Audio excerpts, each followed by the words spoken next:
미국의 화폐 단위 달러를 달러로 표시하는 이유는 무엇일까요? 안녕하세요. 지식들지기입니다. 먼저 답변 드리기 전 이미지 저작권상 화면과 음성이 고르지 않은 점 양해 바랍니다. 영상을 끝까지 시청해 주시고 좋아요 한 번씩 눌러주세요. 영상을 만드는 사람에게 큰 힘이 됩니다. 답변 드리겠습니다. 님의 질문에 대해서 기사를 써놓은 것이 있네요. 미국에서 이용하는 통화는 달러다. 달러 기호는 달러를 이용한다. 이 기호에는 대문자 S가 들어가지만 달러의 영문 어디에도 S자는 없다. 그런데 왜 달러 기호를 달러로 표기할까? 원래 달러는 달러를 나타내는 기호가 아니라 스페인이나 스페인 식민지 등에서 쓰인 통화 페소를 나타내는 것이었다. 기원은 1500년대 유럽 중앙에 위치한 현재 체코 근처 보헤미아로 거슬러 올라간다. 당시 중부 유럽은 몇 세기 동안 해외에 수출을 하고 실크와 향신료 같은 사치품을 얻어왔다. 그러던 중 돌릴 돈이 부족해지자 은화를 주조해 작은 금화와 큰 은화를 교환하기 시작했다. 은광은 주로 독일 작센과 보헤미아 같은 지역에 있었다.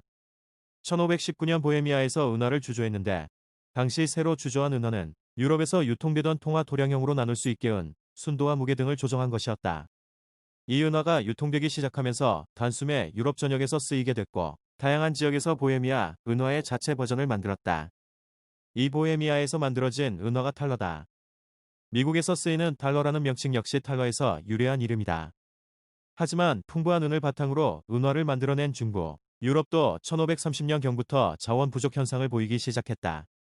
여기에 스페인이 신대륙을 발견하면서 300년 동안 전 세계에서 채굴된 은 중 85%가 볼리비아와 페루, 멕시코 등 신대륙 쪽으로 대체되기 시작했다.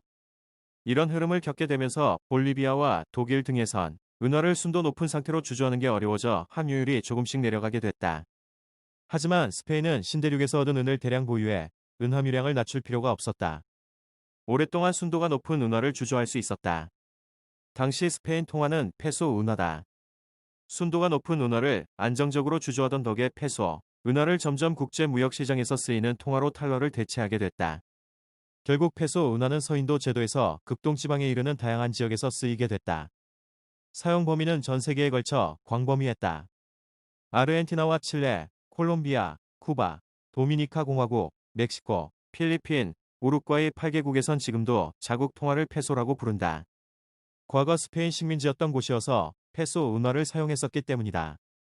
페소 은화에서 유래한 통화명을 모두 합치면 전 세계 인구 중 32%에 달한다. 페소 은화가 유통된 후 미국에선 새로운 화폐를 만든다. 이것이 바로 달러다. 명칭은 스페인 페소 은화에서 따와 달러로 명명했다. 당시 전 세계에 유통되던 페소는 필기에 적당하지 않은 문자열이었다. 하지만 페소 은화는 국제무역에서 널리 쓰이는 통화였던 만큼 무역 관련 종사자는 누구나 페소를 사용하고 모두 원장에 페소 표기를 해야 했다. 결국 페소를 대신해서 짧게 쓸 수 있는 표현을 고안했다. 페소에 피의 복수형을 뜻하는 S를 붙였다. 이 기호가 인기를 끌면서 1770년대까지 페소 기호는 달러로 발전했다. 미국 달러는 스페인 페소 은화에서 명칭을 끌어온 것이어서 그대로 달러라는 표기를 쓰게 된 것이다. 관련 내용은 이곳에서 확인할 수 있다. 지금까지 지식들지기였습니다. 다음 영상은 더욱 호기심 많은 질문들로 업데이트될 예정입니다. 구독하시면 일상생활에서 가끔 궁금한 질문들이 함께할 것입니다. 지식과 상식 얻어가세요. 감사합니다.